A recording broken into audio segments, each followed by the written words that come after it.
Presidente Santos anuncia que Luis Carlos Villegas será nuevo ministro de Defensa. El presidente de la Asociación de Oficiales en Retiro calificó de acertada la designación de Luis Carlos Villegas como ministro de Defensa, pues dijo conoce bien al enemigo que va a combatir. 78 muertos, 100 desaparecidos y 542 damnificados y afectados es el balance preliminar de la tragedia en Salgar, Antioquia. Un sobreviviente de la avalancha de la Liboriana cuenta su drama, su fe, la Biblia, su familia lo salvaron de morir. En Washington, el fiscal Eduardo Montealegre le explica a la Comisión Interamericana de Derechos Humanos el mecanismo que utilizará para esclarecer los crímenes de lesa humanidad de las FARC. Avanza séptimo debate de la reforma de equilibrio de poderes, aprobada la eliminación de la reelección presidencial. El presidente Juan Manuel Santos firma convenio con gobernadores para garantizar la seguridad y la transparencia en los proyectos de infraestructura. Multinacional Mondelez, productora de chicles Adams, Trident y Halls, anuncia que cierra sus puertas en Colombia. Llega Inter del Brasil y dice que le temen al Santa Fe, pero no a la altura. Urán se recupera y asciende al 6º puesto en Giro de Italia. Al final de la emisión desde el Chorro de Quevedo en el centro de Bogotá, ¿por qué los capitalinos no se sienten conformes con su ciudad? Los espero. Buenas noches, estos son nuestros secretos de hoy. 1. ¿Por qué se precipitó la salida de Juan Carlos Pinzón del Ministerio de Defensa? 2. Todo indica que vienen más cambios gota a gota. 3. La historia de un árbitro que equivocó su profesión para mal del fútbol. 1, 2 y 3 al cierre.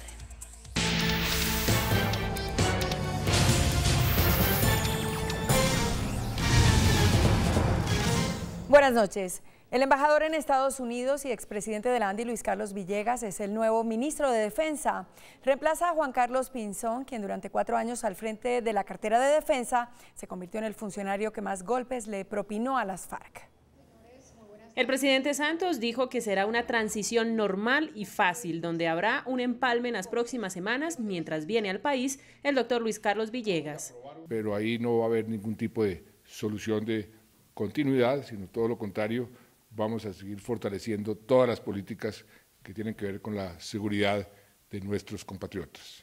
El mandatario dijo que se va a hacer una especie de enroque. El actual ministro ahora va a ser el nuevo embajador en Washington.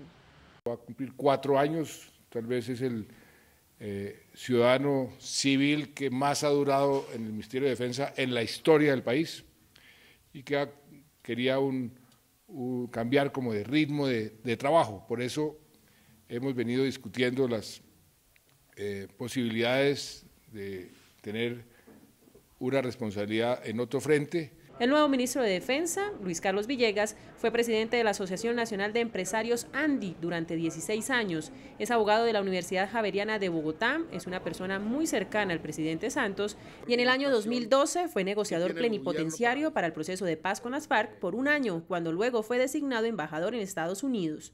Pinzón inició en el gobierno Santos como secretario privado de la presidencia en el año 2010, pero ya había estado con él como viceministro de Defensa cuando el presidente era ministro de esa cartera. Por su parte, el presidente de la Asociación Colombiana de Oficiales en Retiro, general Jaime Ruiz, dijo que en su opinión la designación de Luis Carlos Villegas como ministro de Defensa tendrá buen recibo entre las fuerzas militares y aseguró que es una de las personas que conoce bien al enemigo que va a combatir. El general Ruiz destacó la labor cumplida por el ministro Juan Carlos Pinzón y aseguró que le parece acertada la designación de Villegas en la cartera de Defensa, no solo por su carácter, sino por su experiencia en la mesa de diálogos de La Habana. El doctor Villegas es una persona pues de gran aceptación, viejo amigo de las fuerzas militares y de la Policía Nacional, conoce al interior de la institución muchas cosas, su experiencia como negociador también, ¿no?, le permitió conocer al enemigo que estamos enfrentando. Para el oficial retirado, sin embargo, una buena gestión de un embajador en el ministerio dependerá del grado de coordinación que alcance con las fuerzas militares y de policía. Lo importante es que exista una estrecha relación con los mandos para que la acción sea de equipo y perfectamente coordinada y poder garantizar al país la seguridad y la defensa que se requiere. Observadores aseguraron que cuando el general Ruiz dice que Villegas conoce bien al enemigo, hace referencia a que también fue víctima del grupo guerrillero que hace 15 años secuestró a su hija Juliana Villegas. A medida que pasan las horas, se eleva la cifra de muertos por la avalancha de Salgar, Antioquia. Ya son 78 las víctimas y el número de damnificados supera los 500. En Salgar está Joana Contreras. Joana, buenas noches. ¿Cómo avanzan las labores de los organismos de socorro? Hola, muy buenas noches. Acaba de terminar el Consejo Municipal de Atención de Desastres y ya hay un balance preliminar de los afectados y víctimas de esta avalancha de la quebrada La Liboriana que afectó a gran parte de la población de Salgar, Antioquia. Nos encontramos con María Inés Cardona, ella es la directora de la DAPAR. Directora, ¿cuál es este balance de las víctimas de esta tragedia? Bueno, en el momento tenemos 78 personas fallecidas, ya recuperadas. Tenemos que ya de ellas se han identificado 39. Este proceso se está adelantando en la ciudad de Medellín por cuestiones logísticas. Entonces allá se está haciendo todo el problema de identificación dactiloscópica. Directora, ¿cuántas personas están afectadas hasta el momento? Bueno, en el momento tenemos unas 542 personas. Este dato puede incrementarse en la medida en que se siguen consolidando los censos de las familias y las personas que han resultado afectadas. ¿Estas personas que ya están censadas están recibiendo algún tipo de ayuda humanitaria? Sí, claro, desde hoy ya se comenzó la distribución de la ayuda humanitaria que llegó de la Unidad Nacional de Gestión del Riesgo. Entonces, de esa forma estamos ya mitigando el sufrimiento que estas personas han tenido, estamos funcionando como sistema y estamos teniendo la capacidad de atenderlos en un tiempo oportuno. Las operaciones de búsqueda se suspendieron hoy a las 6 por cuestiones de luz. ¿Cuándo se van a reactivar y cómo va a ser esta operación de búsqueda? Bueno, tenemos más de 300 socorristas que están en estas actividades. En la noche se suspende justamente por la seguridad de los socorristas y el descanso que deben tener, y mañana a las 5:30 estamos reiniciando actividades nuevamente. Directora María Inés, muchas gracias por estar con nosotros en CMI. Pues esta es la información de última hora, 78 muertos, 39 que han sido plenamente identificados. Queremos decirle a la comunidad que ya se encontraron cuerpos a 40 kilómetros río abajo, por eso mañana la operación de búsqueda comenzará en Santa Fe de Antioquia. Esta es toda la información desde el centro de Salgar. Joana Contreras, CMI, La Noticia. Pues Joana, CMI habló con uno de los sobrevivientes de la tragedia. La avalancha bordeó la casa donde permanecía una familia que atribuye a un milagro el hecho de haber salido con vida de la situación. Francisco Sánchez, buenas noches. Adelante con el dramático testimonio. Gracias, muy buenas noches. A esta hora Salgar sigue expectante por la consolidación de los datos sobre esta tragedia que enluta no solamente a este municipio del suroeste de Antioquia, sino también a todo el país. Mientras tanto, les vamos a contar del dolor y la esperanza de cientos de personas que están esperando que sus familiares aparezcan. Ellos hacen parte de la familia Sánchez. Dos de sus miembros, una mujer de 30 años y su hija, vivían en la ribera de la Liboriana. Nosotros apenas nos vinimos a dar cuenta fue ayer por la mañanetica que estaban desaparecidas. Los cuerpos de rescate encontraron solo a una de ellas. Así como ellos, frente al cementerio se agolpan poco a poco decenas de personas que en silencio y con el dolor que los delata, esperan a los suyos entre los desaparecidos. Hace como media hora encontraron otra familia hacia la parte de arriba, otra familia encontrada allá. En nuestro recorrido por todo ese hilo de tragedia encontramos una historia, un sobreviviente de este drama provocado por la quebrada La Liboriana. Su testimonio es verdaderamente desgarrador. Este hombre hoy está convencido de que es un milagro ambulante. Sobrevivió a la furia de las aguas de La Liboriana. La avalancha nos atrapó. Nos dejó la casa en el medio de la avalancha, ella se esparció, se abrió y nos dejó a nosotros en el medio. Todavía tiene en su memoria el momento más crítico de la avalancha que acabó con su vecindario y con su tranquilidad. Sentimos que la tierra tembló y las casas de nosotros eran temblando. Justo en este corredor de la casa, Jorge Andrés, aferrado a su fe y a sus hijos y a su llanto, le pidió a Dios que le salvara la vida. Yo saqué la Biblia y la abrí en el Salmo 91, que yo soy muy creyente. Entonces yo los abracé a ellos y llorando le pedí a mi Dios, Dios, estamos en tus manos. Y también nos adentramos en el debate suscitado por un informe técnico presentado por Corantioquia, el cual incluye la advertencia de que una tragedia como la ocurrida podría pasar y que se le dijo a la administración municipal. A su vez, la municipalidad, la alcaldía se defiende y dice que se ha dedicado a prevenir durante estos últimos años. Salgar está ubicado en el suroeste de Antioquia, tiene 17.000 habitantes y está rodeado y lo atraviesan muchas fuentes de agua. Si Salgar está literalmente atravesado por 7 fuentes de agua en solo el área urbana, estamos en riesgo permanente. Por costumbre y necesidad, las riberas de los ríos y quebradas se fueron llenando de nuevos habitantes. Uno observa de todas maneras una ocupación del terreno muy cercano a las causas de la quebrada misma. Muchos de ellos fueron las víctimas del agua en avalancha. La alcaldía dice que nunca se abandonó la prevención. Nosotros hemos hecho todo lo que se ha podido hacer y todo lo que hay que hacer. La polémica está servida. De un lado, Corantioquia dice que se había advertido el peligro y de otro, la alcaldía alega haber cumplido con lo que la ley le demanda. Por el momento esta es la información que tenemos desde Salgar, Antioquia.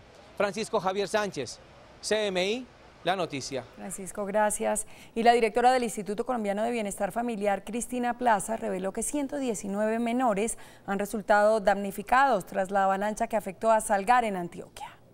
Según Plazas, estos 119 menores son atendidos en albergues, centros de salud y otros permanecen con familiares. Dijo que ya está en marcha un plan para garantizarles protección. 50 de ellos ya están en 2 albergues y los demás están en familia extensa porque sus papás y sus mamás o están en un centro de salud o están desaparecidos. Y la noticia más triste es que 9 niños fallecieron. La directora anunció que además de la ayuda psicosocial que se les ha prestado a los menores tomarán otras medidas. Asimismo, el director de la Unidad de Gestión del Riesgo dijo que los niños recibirán especial atención. Mañana viaja la directora de Primera Infancia porque van a ser trasladados a un centro temporal y se les va a seguir atendiendo integralmente. A ellos se les va a dar un tratamiento de la manera más humanitaria, el acompañamiento mejor que pueda dar, acogiendo las políticas que tiene el bienestar familiar.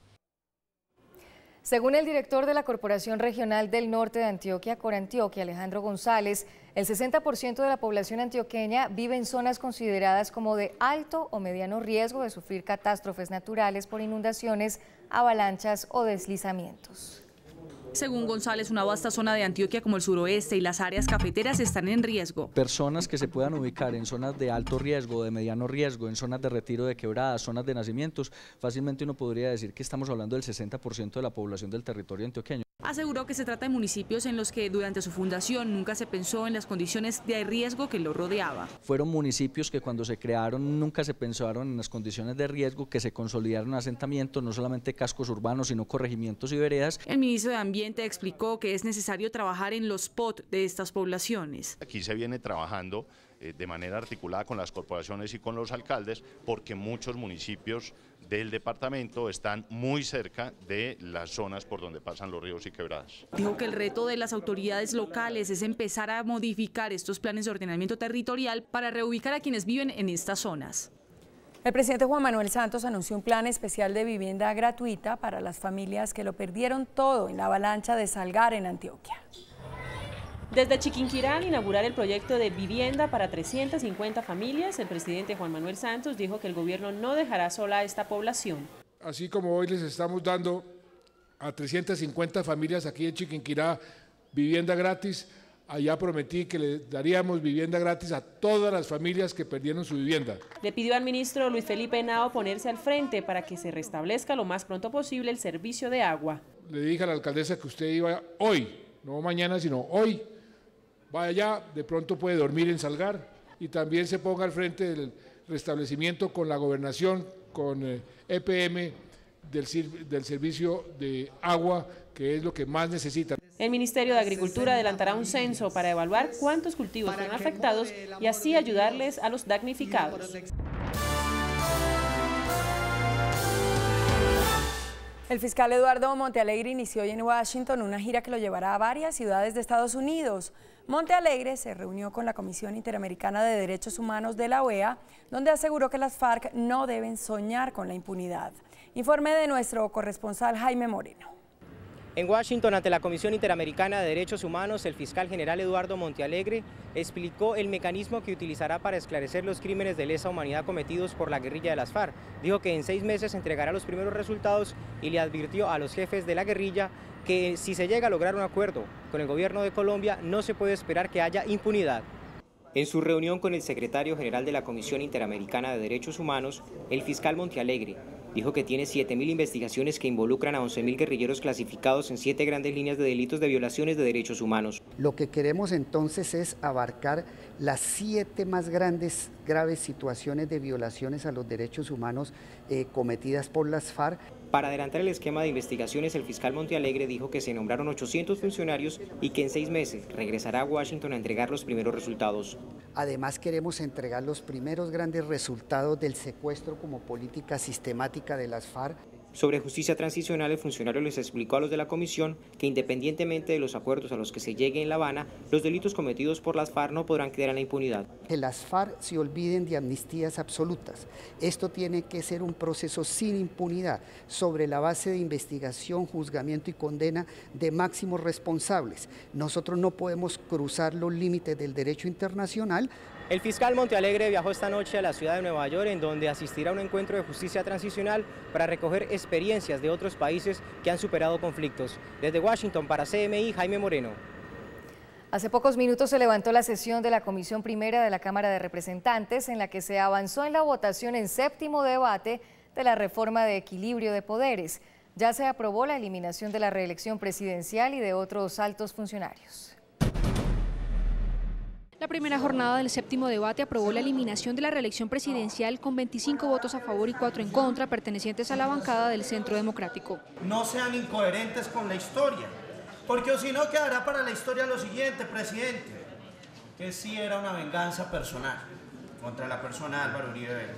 Se aprobó la eliminación de la reelección presidencial con un inciso en el que se señala que para poder volver a revivir la reelección presidencial tendrá que ser a través de una asamblea constituyente. También se aprobó que quienes obtengan la segunda votación en las elecciones tendrán una curul en el Congreso, asambleas y Consejo. Que los segundos, tanto la presidencia de la República como candidatos a la gobernación y a las alcaldías, tengan por derecho propio un espacio en los consejos, en las asambleas o en el Congreso de la República. ¿Qué pasa cuando el candidato, por ejemplo, es un candidato de coalición? ¿A quién va a ir a representar? El ministro del Interior desafió a los representantes de la Comisión Primera a demostrar si en la reforma de equilibrio se le han dado poderes nuevos al presidente de la República. Yo desafío a cualquiera de los integrantes de esta Comisión Primera a que me muestre un solo artículo de esta reforma que le entregue al presidente de la República, al Poder Ejecutivo, funciones que hoy no tiene. También se aprobó la ampliación de la silla vacía para los delitos de los congresistas contra la administración pública. Esta noche en la plenaria del Senado, el congresista Jorge Iván Ospina denuncia que mensualmente mueren en Colombia 40 mujeres gestantes.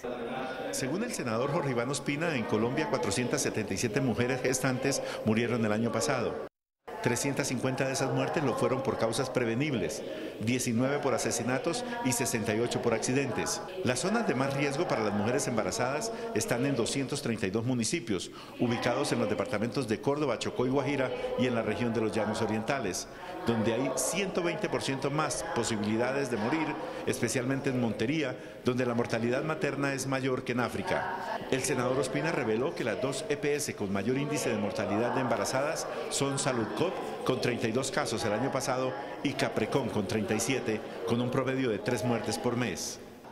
Sobre Saludcop, la observación y todos los datos que él nos mostró que pertenecen al sistema de vigilancia del ministerio nos muestra que se ha mantenido en 45 por 100.000, es decir, ha mantenido esa cifra, sin ser perfecta, es una cifra que estábamos esperando para el país, 45 por 100.000. El senador Ospina dijo también que el año pasado quedaron 952 huérfanos por muertes de mujeres embarazadas. En un hogar jamás debe faltar mamá. Cuando mamá falta, la familia se fractura. Los niños quedan en orfandad. La familia pierde su norte y la familia no tiene posibilidad alguna de salir hacia adelante. Según el Centro Democrático, en Bogotá este año han muerto 142 mujeres, es decir, a razón de 6 por semana. La fiscal de Medio Ambiente, Juanita Jiménez, anunció para el próximo 5 de junio la presentación de cargos contra uno de los responsables por el daño ambiental en la Ciénaga Grande de Santa Marta. La Fiscalía formulará cargos contra el propietario de la finca Los Patos y representante legal de la firma RHC. Se va a imputar cargos al señor Rafael Hoyos Cañavera por los delitos de ilícito aprovechamiento de los recursos naturales, consagrado en el artículo 328 del Código Penal, en concurso con daño en los recursos naturales. Indicó que por lo menos 5.708 hectáreas fueron afectadas en la ciénaga. Construyó unos terraplén y unos diques, y además lo que hizo fue talar mangle para adecuar el predio para la siembra o el cultivo de arroz y los criaderos de búfalos. Dentro de las investigaciones que se adelantan por el daño ambiental en la ciénaga de Santa Marta, otras 3 personas fueron llamadas a interrogatorio. En disturbios terminó una protesta que adelantaron los habitantes de Puerto Gaitán en el Meta, quienes exigen de la multinacional Pacific Rubiales más inversión social en la zona. Habitantes del municipio de Puerto Gaitán Meta adelantan una protesta en la vereda Puerto Triunfo, ubicada cerca del campo petrolero de Rubiales. Los moradores protestan, según ellos, por la poca inversión social en sus veredas. Según el secretario de Gobierno del departamento, los manifestantes que taponaron la vía al campo Rubiales se enfrentaron a la policía e incineraron varios vehículos. El SMAT de la Policía Nacional ha tenido que actuar, el comandante de la policía está en este sitio y ya pues restableciendo la situación después de este impasse que no se justifica ninguna vía de hecho desde ningún punto de vista por parte de los habitantes. Desde Villavicencio están siendo transportados al campo Rubiales hombres del grupo SMAT para controlar a los manifestantes. Una macabra pero efectiva campaña llevó a cabo la policía en la estación Banderas de Transmilenio, una de las más importantes de la capital.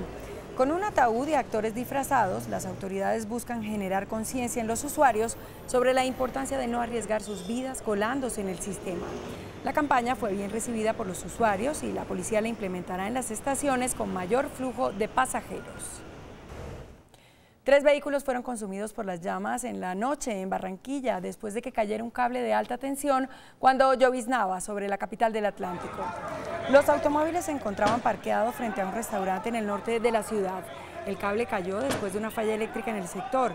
La situación causó pánico en la zona. 2 máquinas del cuerpo de bomberos atendieron la emergencia, que por fortuna no dejó heridos. El presidente Juan Manuel Santos firmó un convenio con gobernadores y alcaldes para garantizar la transparencia y las buenas prácticas en la contratación de grandes obras públicas. Con el objetivo de ejercer un mayor control sobre la contratación en infraestructura, el Gobierno Nacional y los gobernadores firmaron un acuerdo de transparencia. Ahora las licitaciones tendrán que ser como las que adjudica el INVIAS. Las condiciones se vuelven homogéneas, es decir, no hay condiciones distintas para cada proceso que puedan favorecer a un proponente en particular. A su turno, el vicepresidente Germán Vargalleras sostuvo que los mandatarios que no se acojan al acuerdo no tendrán recursos. Si no firma el pacto, usted ya oyó al presidente, no habrá recursos para quienes no firmen el pacto que le da transparencia a la contratación de obra pública a nivel territorial. Las diferencias con el Ministerio de Hacienda ya quedaron subsanadas con la aprobación de 4 billones de pesos. El INVIAS va a iniciar la ejecución de obras por 4 billones de pesos en obra pública. En Cali hoy cerró la planta de chiclets Adams. 480 trabajadores quedaron cesantes. Mediante un comunicado de prensa, la multinacional Mondelez, que producía chicles Adams, Halls, Trident, Bubalú, entre otros, en su planta principal en Cali, anunció en las últimas horas que cierra sus puertas. Ante el Ministerio de Trabajo solicitó el permiso para la terminación de 480 contratos de los empleados que laboraban aquí. A pesar de los esfuerzos que hizo Mondelez Internacional desde que adquirió la planta Gomas y Caramelos en Cali, los rezagos tecnológicos sumados a las situaciones adversas del mercado han llevado a una caída sostenida del volumen desde el 2008. Nosotros como sindicato la postura es no firmar porque es que nosotros buscamos los puestos de trabajo. Esta planta era la única en Colombia que fabricaba los productos de Adams y una de las 3 que operaba en Sudamérica. El índice de capitalización de la bolsa cerró al alza. El índice de la Bolsa de Valores de Colombia subió 0,85% a 1.368 pesos. La acción que más subió fue la del Grupo Aval, 3,24% a 1.275 pesos. La acción que más cayó fue Canacol Energy, 8,97% a 5.680 pesos. La acción más transada de la jornada fue la de Preferencial Grupo Aval, al movilizar más de 35.000 millones de pesos. Por su parte, el precio del dólar cerró al alza. Indicadores económicos del día en CMI. La tasa representativa del mercado que regirá para mañana miércoles será de 2.475 pesos con 45 centavos. Los profesionales de cambio compran la divisa en 2.330 y la venden en 2.370 pesos. Un euro cuesta 2.769 pesos con 97 centavos. La libra de café en Nueva York se cotizó $1 con 39 centavos. El azúcar se transó en 12,86 centavos de dólar la libra. El barril de petróleo WTI se cotizó en $58 con 39 centavos. Una acción de Ecopetrol cuesta 1.875 pesos. El Inter de Porto Alegre ya descansa en Bogotá para enfrentar mañana a Santa Fe en el Campín. Ya volvemos.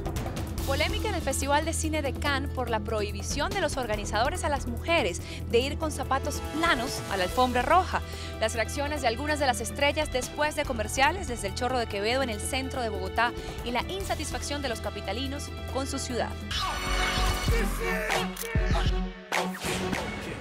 Hola, muy buenas noches. Los saludo desde el Chorro de Quevedo y desde aquí, en el centro de Bogotá, hablaremos de la percepción de los capitalinos sobre su calidad de vida.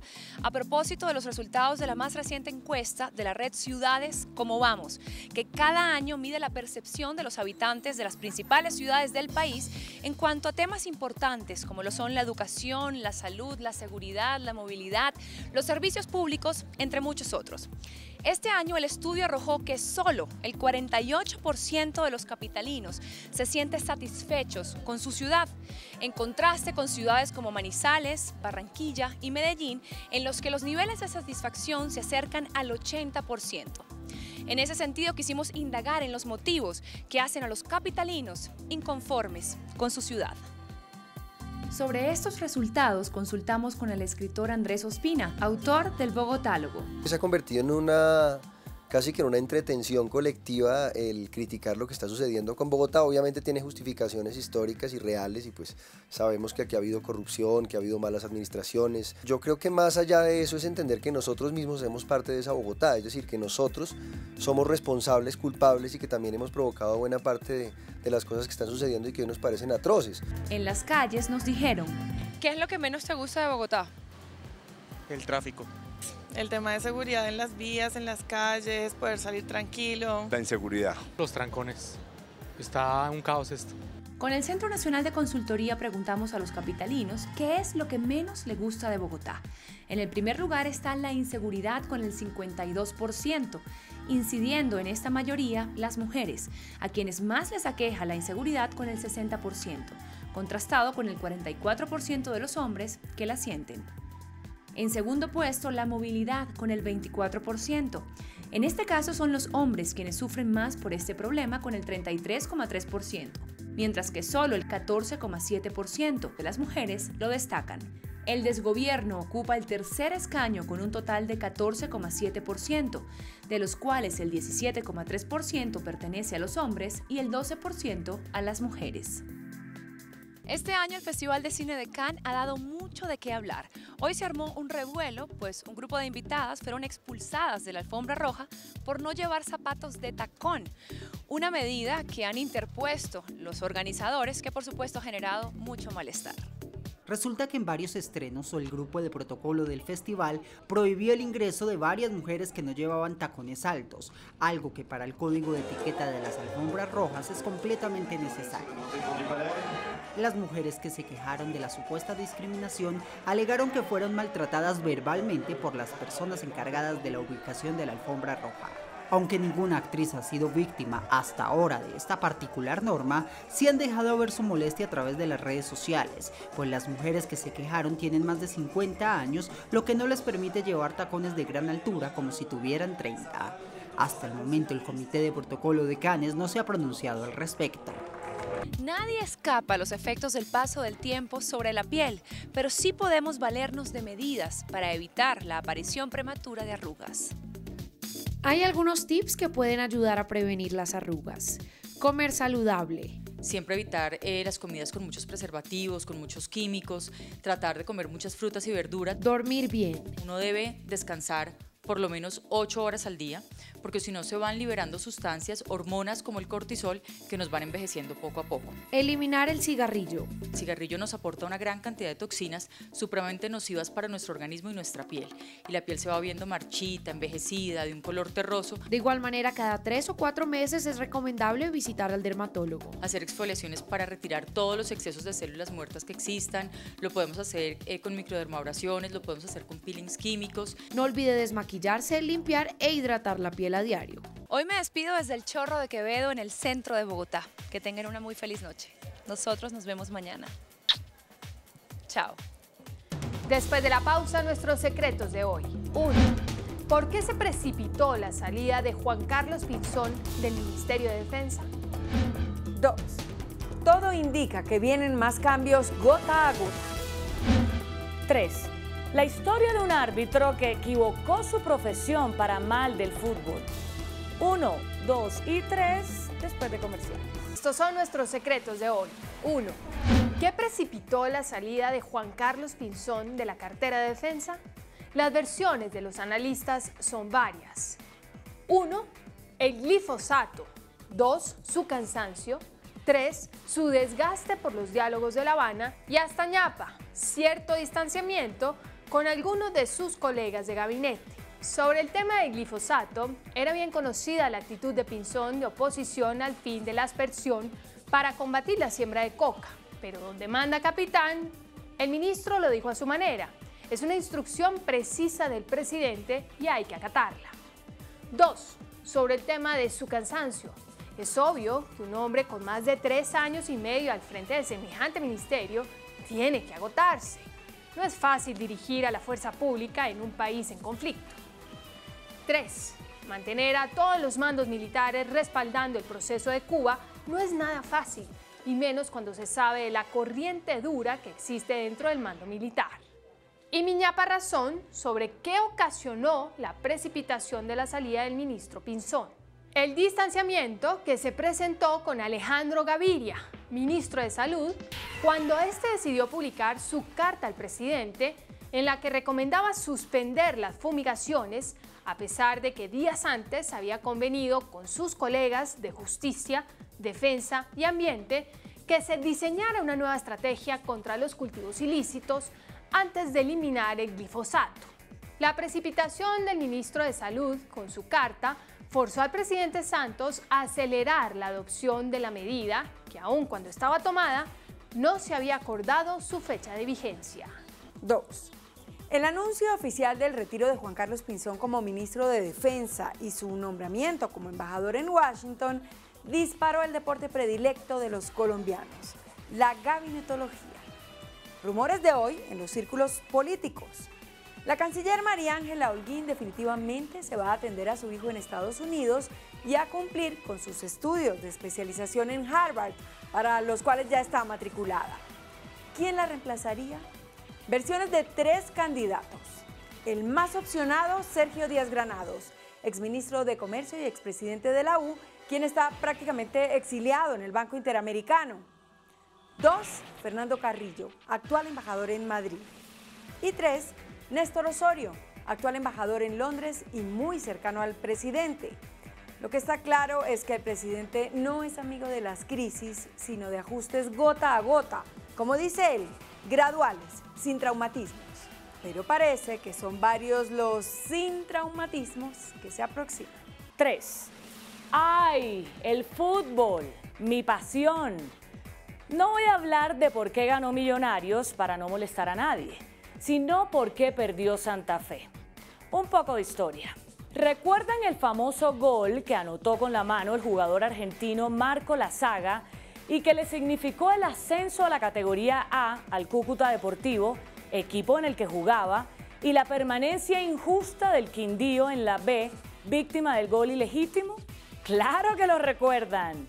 ¿Y saben quién era el juez de línea que habilitó la mano y legalizó increíblemente el gol? El señor Wilson Berrío. Todos los medios del país denunciaron la ilegalidad del gol y la complicidad del juez Berrío con el gol del Cúcuta.